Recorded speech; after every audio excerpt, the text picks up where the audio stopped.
watch the second section, what we started last week. And this is a wonderful writer, Amanda Ripley. Her name is Amanda Ripley. She's a journalist, and she tried to go into looking at, she wanted to go to areas where conflict existed to try to explain why we get stuck in conflict.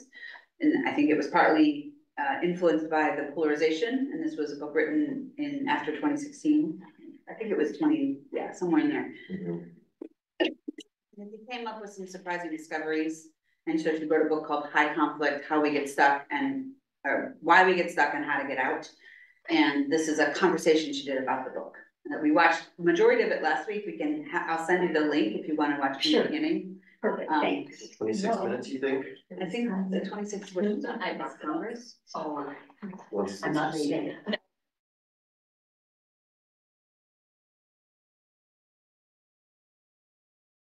Okay. So that last element, the last nugget there, that is what I wanted us to like not miss from our 20-minute speech last time. And the reason I thought it was good to go back to it, the thing about motivational listening, the thing about once you get some good conflict, you become addicted to it and you want more good conflict. You want to always be that way in all your conflict. And so I thought it was worthwhile to go back to this. I've experienced this exact thing, and the vulnerability raised a question. If you, this is in regards to this ongoing story of my sister.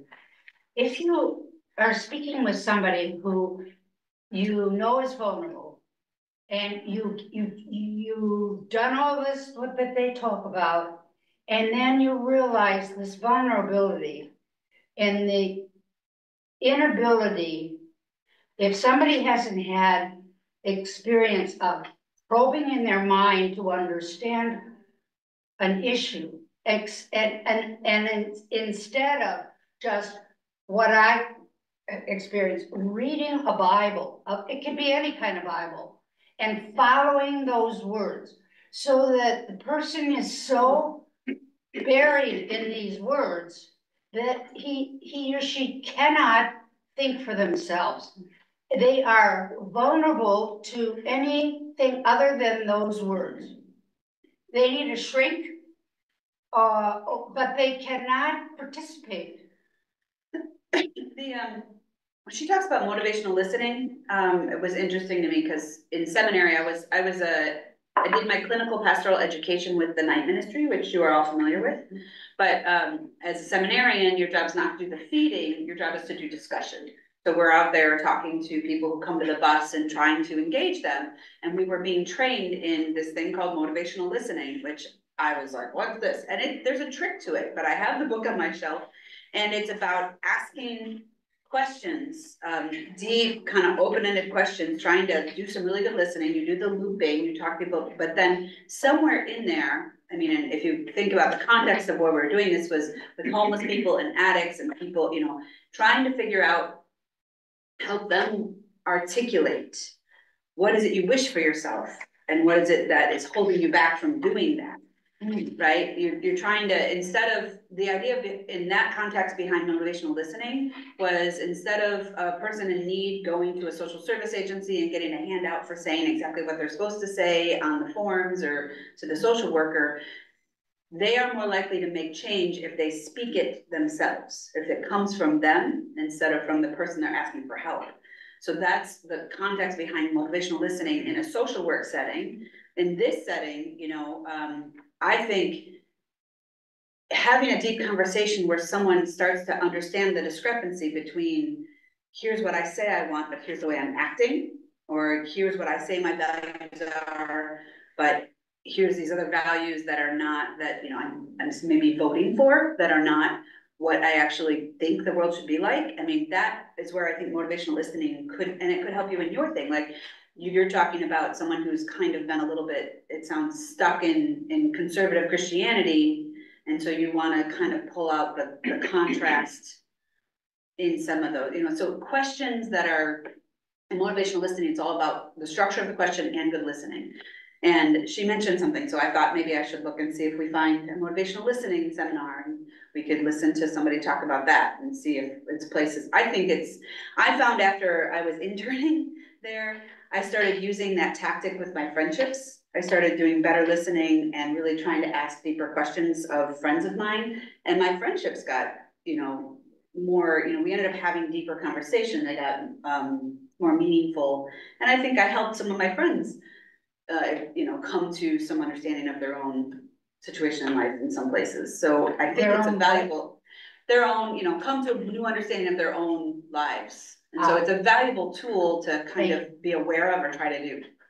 So, question for you, we're all about to experience the Thanksgiving dinner, which is one of these opportunities to gather with your relatives who may not necessarily share the same views that you do. So what positive experiences have you had overcoming or allowing productive conversation to occur during Thanksgiving? Is it not even, I'm thinking it's probably using that experience just to have a good time together and forget politics, because it takes two people to tango.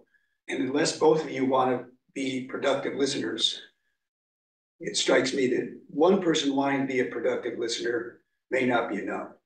But isn't that what she's saying? That if you are curious, really curious, genuinely, sincerely curious, and you listen, that other person is then often inspired to listen to you in return? Well, that might be true theoretically. Well, you got so if you're sitting Good down opportunity to try it. and someone is just venting and they just want to talk without really saying anything, they don't want to listen to you. But if you respond calmly, patiently, lovingly, saying, well, thank you, I'm interested in what you're saying. Can you tell me more? Let me try to get this, and kind of repeat what they were saying and thank them for sharing. And then maybe you'll just shock the heck out of them. But wow, Chuck's really curious. I actually have personal experience about this in the last week. I have a nephew who is, We get it.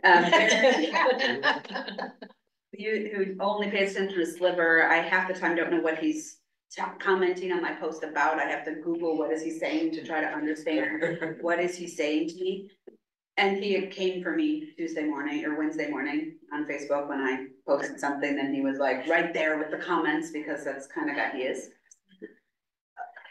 He's 30. He's not like he's a young nephew. He's 30, 35, whatever. But we were going back and forth and we were sparring. And I thought about this tape, and I thought about, I'm not getting anywhere. I'm not ever going to get anywhere with him.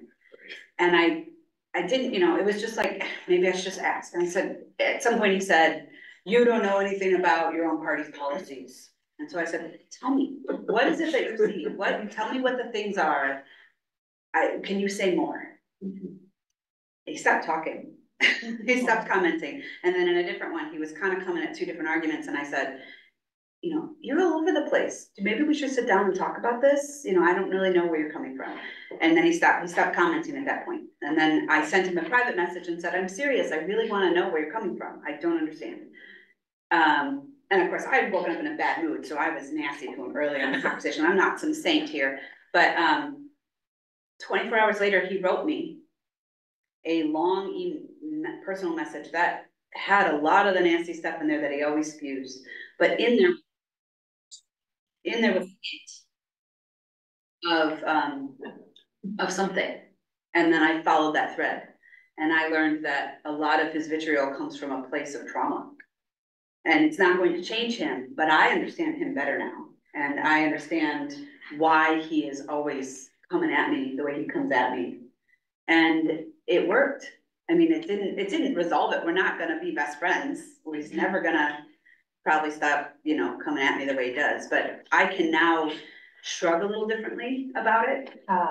It gives me some peace to know where he's coming from. And so that's one thing. I have another example, if it's okay. Of course, Andrew had his hand up. Okay, Andrew, I'm sorry.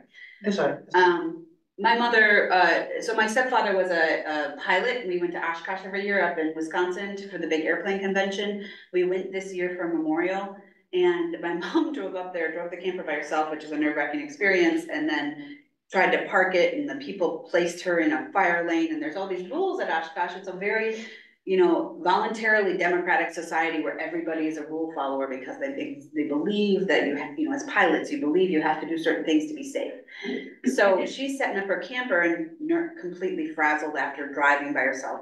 And a woman's out there starting to take pictures of her and her camper and, standing there and taking several pictures. And she sees this and she goes, I'm sorry, are you taking pictures of me? And she said, yes. And my mom said, why? She goes, you're parked in a fire lane. My mom said, well, they parked me here. And the woman's like, and she's taking pictures. And my mom thought for I don't know if she went over to her a few minutes later, but she said to her, are you gonna send those pictures someplace? And she goes, yeah, I'm gonna report it to so-and-so. They shouldn't be parking people like this. And my mom said, would you like my phone number? Because if you're going to come back and change, you need to get a hold of me so that I can move.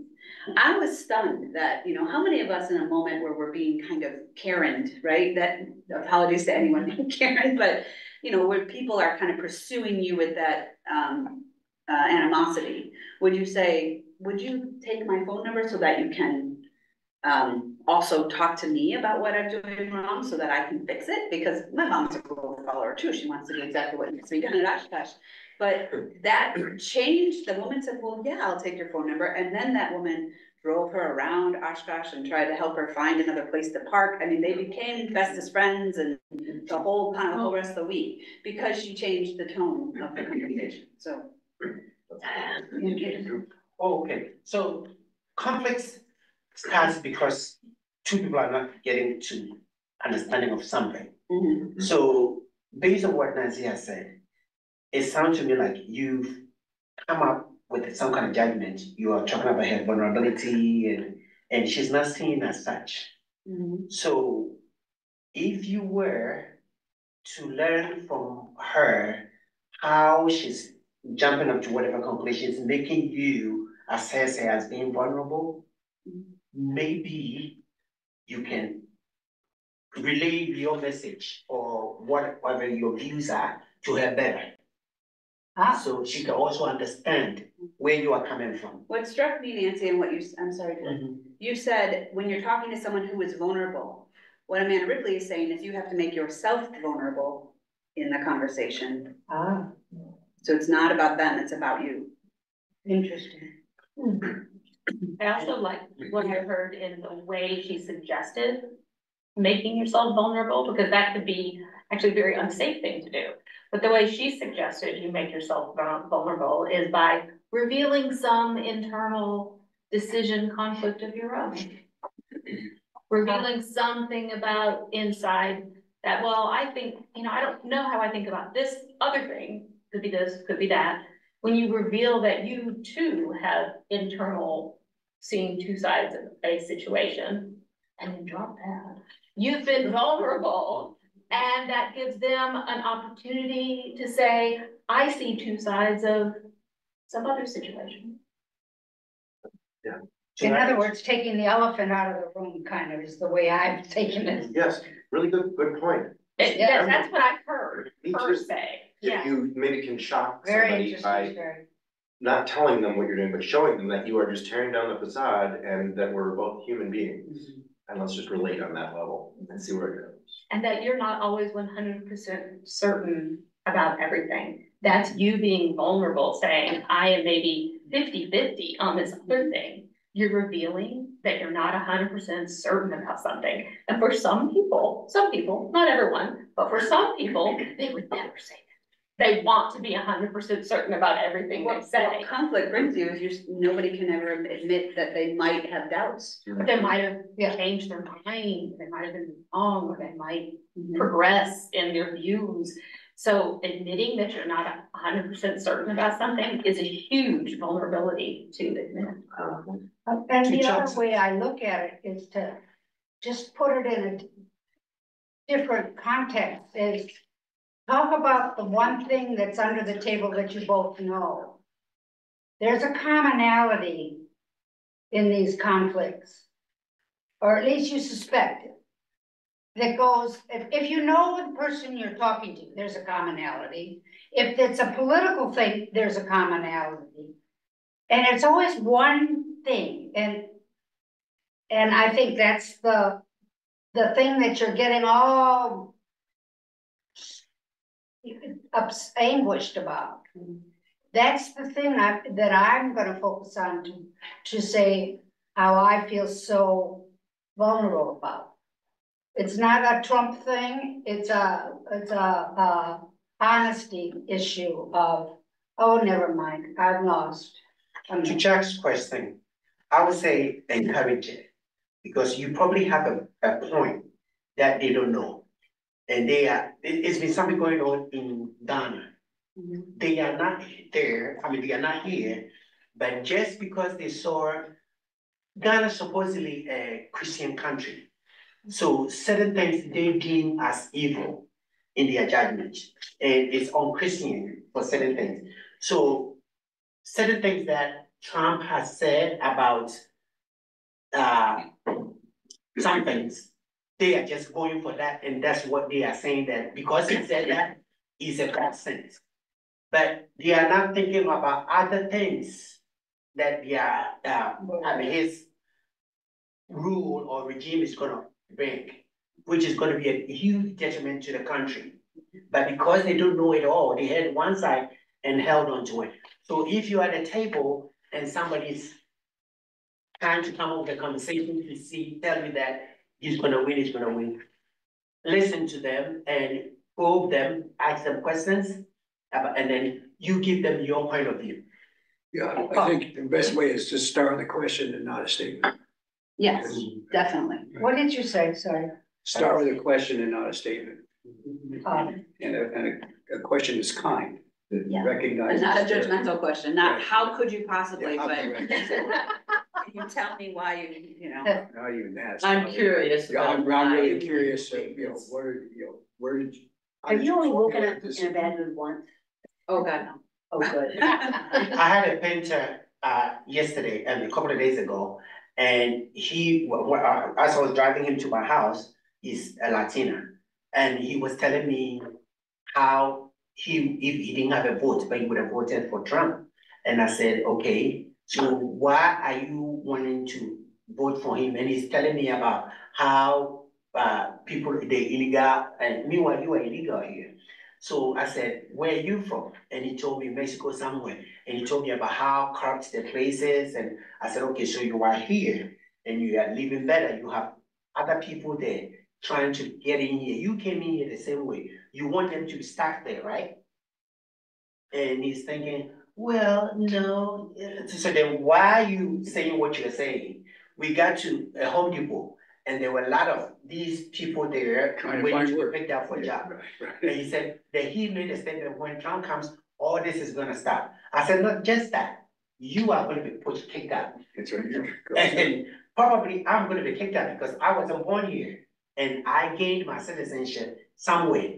He's gonna probe me and say you are not even, so all of us will have to go back. So he said, oh, I can't go back to Mexico. He said, I'll have to go to Spain. No, Spain also would have learned what is happening here, so they're gonna kick you out from there too. They're just holding on to a little piece of it. And that's what they are basing the argument on, not looking at the bigger picture. So it will take a minute. To get the bigger picture. Exactly, everybody that is in support, we'll have to wait and see.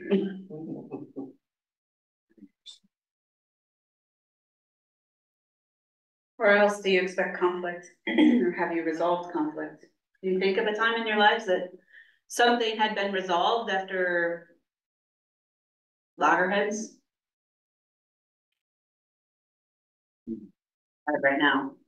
I used to do conferencing for restorative justice. And I was always surprised, the third thing that people want, first they want an explanation why, from the offender, why did you do what you did to me? The third thing is an apology. You would think that'd be the first thing, and it's the third.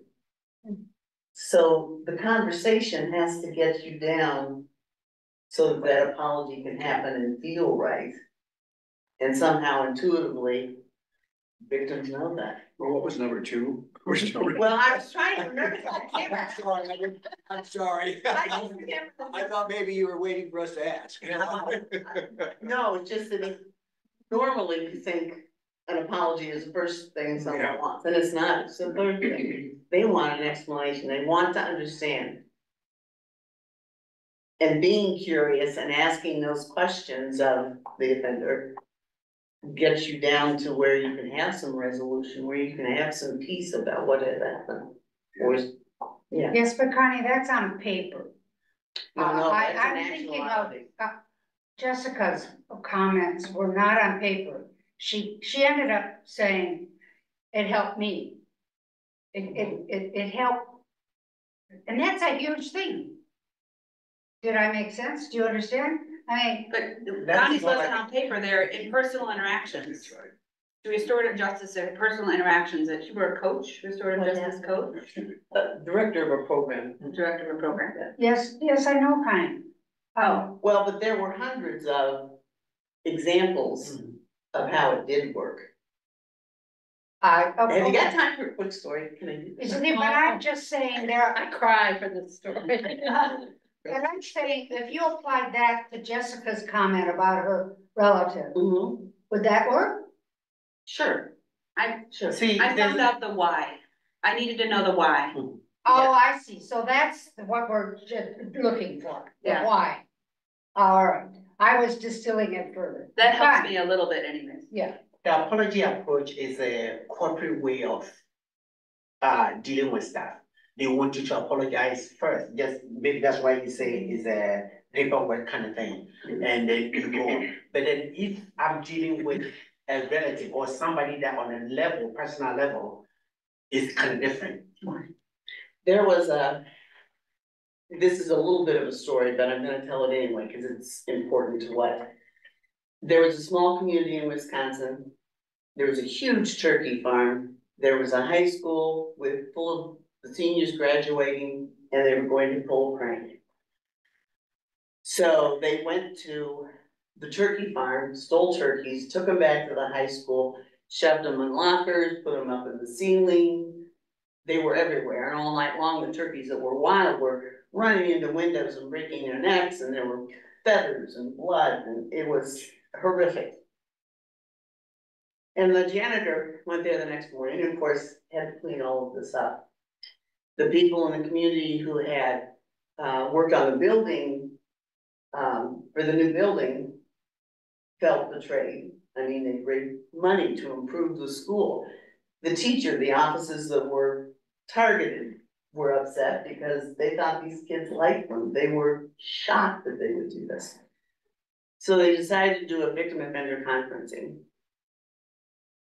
that included the whole community, the teachers, the janitor, the people that had worked on the referendum, and the 5 boys that had done the problem.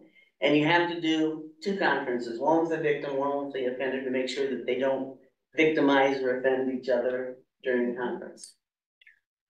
So we're there that night, and everybody has to go around and say how it affected them. That kind of is how the conversation gets started. So they all went around and shared their stories, and the janitor, I thought he was going to just blow him out of the water, so you keep a very close watch on him to get a hold of him if he gets carried away. He did a good job, he was angry, he shared that. So then it was the boys' turn to go around and apologize, because everyone had had a chance to say what had happened to them and how it affected them. And the first kid was, you know, he was cocky and, yeah, I'm sorry, and I shouldn't have done it, and no big deal. Kids lost scholarships. Anyway, they kept going around, and the apologies got better. And there was one kid, the last kid, and his knees were shaking, and I thought he was gonna have a stroke, because this took a long time to happen. But they got around to him. And his apology was unbelievable. Sincere, honest, all the way down. So then after that happens, you have an opportunity to go around the community to say what they need to say. And they got back to the janitor. I thought, oh, shoot, this is not gonna go well. Oh, the kid had said in his explanation, he said, not only was he sorry, he was ashamed that he had done this to his family, to community members, to the janitor, on and on and on. He said, I can't walk down the street because I am so embarrassed. So then we get around to the community again to have their say. And the janitor, he had teammate, he looked to the one kid that had really pulled it off and done a good job. And he said, the next time you see me on the street, I want you to hold your head up high. Because that's your apology. And the whole room just sighed, the sigh of relief. Because the whole community had been taken care of. Because it had been listened to and apologized to. They had an explanation, they understood what had happened. So that's the story. I'm sticking to it. Ooh. Well, Yeah. we can apologize that you're hurt. I'm not, I think back, Hubbardwood School, so a playground interaction. They can't chase you if you're not running. But you can say, sorry, I'm sorry you're hurt to someone on the playground. I'm not sorry for what, I'm not saying it's my fault, Exactly. but I'm sorry that you're hurt. I'm sorry that you were hurt. Just as simple as that. And that can go a long way.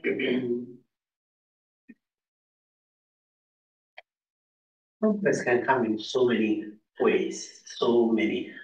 Like in my situation, the jobs that I have tried to bring change to, they need the change. From the way they operate to the very last job. It's a financial institution and you're not doing things right, you are back on your technology and you're losing, the company is losing money. That's why they hired a change manager. But the staff is not looking at that. They are just waiting for their everyday paycheck. And they could care less if the bank goes, bankrupt or not. So what you are bringing them in for, you have to educate them and let them know where they can go. And at some point, let them feel that their input is also very important to them, bringing up to, so it's always, the first maybe 3 months or 6, you be the target because you are trying to dig out so many things.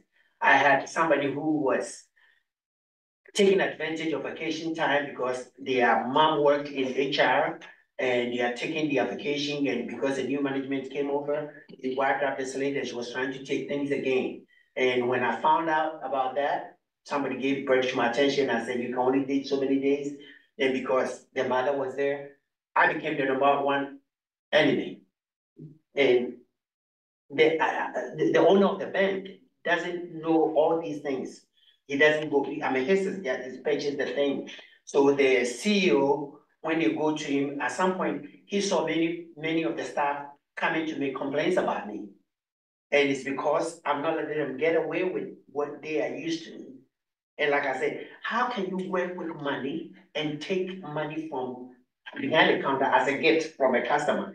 You are supposed to do your job. It's not a serving thing that you get tips, that encourages theft, and they've done that for a very long time, so they could care less. They thought it's part of their job. And I said, any fine institution that said things are not permitted, it shouldn't be permitted here. Because we work the same way, we just happen to be a smaller, operation.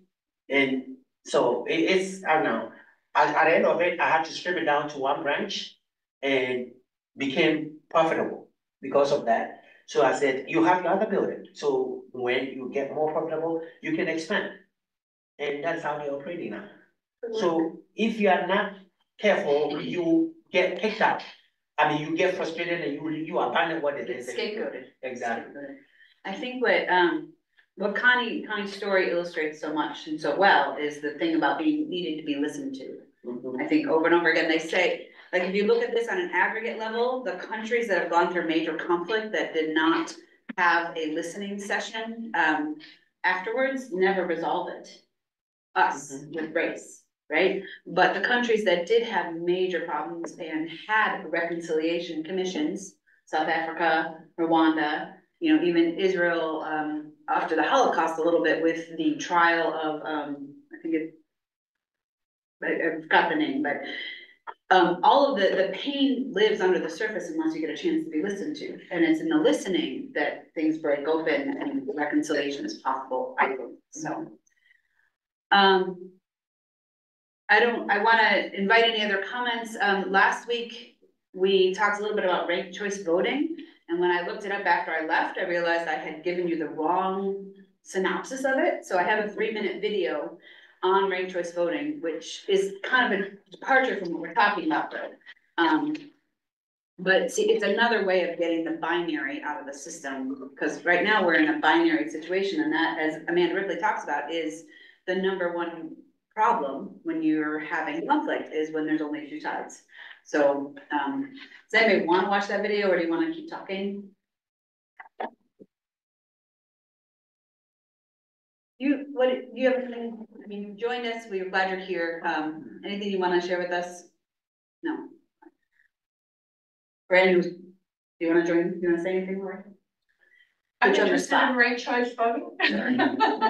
Well, we were listening to at the end of Amanda Ripley, she's talking about this idea of good conflict. Once you get into a place and a habit and a practice of asking questions in a certain way, motivational listening kind of influence questions, you get into a habit of doing conflict where you get addicted to it and you want more good conflict. You want it to be like that. And so that's something that maybe we can investigate further. How do we get there? I will look maybe for a motivational listening video.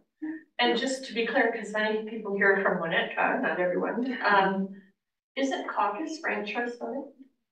It was a hybrid that actually wasn't ranked choice voting. And we haven't voted yet. It was called ranked choice voting, but it really wasn't, unfortunately, in my opinion. So in Winnetka, the caucus plays candidates. Yeah. And from Ted's point of view, because he's lived here a long time and has participated in government a lot, once the caucus chooses, the race is over. But in fact, there's an opportunity for others, you know, not party affiliated or anything, to declare candidacy and run against a slate. And so to me, it seems that the caucus does allow the caucus system, which is a political party. Yeah. The whole voting system in Winnetka is ranked choice. Let's say there's 5 candidates for 3 spots, for example. Yeah, but they didn't do it by seat. They allowed it to be. And I couldn't figure out whether the winner was actually had a majority of the votes at the end. They didn't reveal the number of the way they calculated it. So you're still in the political party. You're still in the partisan, because that caucus is a partisan. It's a political party registered in Illinois. What I'm saying is in April, when there's an election, anyone could declare to be candidate as long as they have their petition signed and met the deadline. At which point, if there's 3 openings and 5 candidates on the ballot in April, it's just a question of who got the most votes, which is ranked choice. Right. It works really well. It's not ranked choice voting. Okay, so I've got it wrong. That's not ranked choice. I think we really need the video and we spend an entire hour. I think ranked choice works very well for like local elections, for primaries. I think it's a little bit more, after watching it, I realize it's not exactly gonna work for presidential general, except it would be a vehicle to allow other party candidates. Like, we currently don't, it's very hard to have any 3rd-party candidate get to a certain level, but ranked choice voting would allow them to be a little bit more viable. I mean, it would. Well, certainly in primaries, there were Maine and Alaska, and I think there might be state. Does that make more sense? Yes. It's more of like an instantaneous runoff instead of, you know, it's just, you don't have to go through it a lot more. Okay. I wanted to say one more time to anybody who came late. Next week, I was gonna talk a little bit about women in the Bible, and I have an article from the author that I'm gonna talk about, and so anyone who didn't get a copy, you're welcome to bring this home. Whether or not you read it, we'll probably cover it, but it's interesting, and it's not too long. This is a woman that I was turned on to this woman by Dr. Rachel Mikva, who's my former professor and who's been a speaker here in the past. She is a Jewish scholar, biblical scholar, and it completely, made my understanding of women, when I read women in the Bible, when I come across a story and there's a woman in it, made me look at the stories completely different. So it's worthwhile for you to engage. And so I've got, yeah, this one's my copy. So No. did you get a copy? Not yet, but I can be okay, I'll be okay. I can email this out as well. I just only have some paper copies. Sorry about that. Yes. I have them in the office downstairs. I was checking. Any last comments, conversations? Oh, thank you. Great. Any last thoughts? Okay. Should we end in prayer? Please be with me in the spirit of prayer. Holy God, a lot of us are feeling conflict this morning, either internally or with loved ones or friends and family. And we lean on you in these times. We lean on you to help us find the patience and the grace for each other, to find that strength to ask those questions and listen, quiet ourselves, and really try to understand, knowing that you are present in each person. Sometimes it's a struggle to find your image in those that we live alongside, but we need to try, and we know that you ask that of us. Please be with us as we go forward and give us this courage, strength, and clarity. Amen. Amen.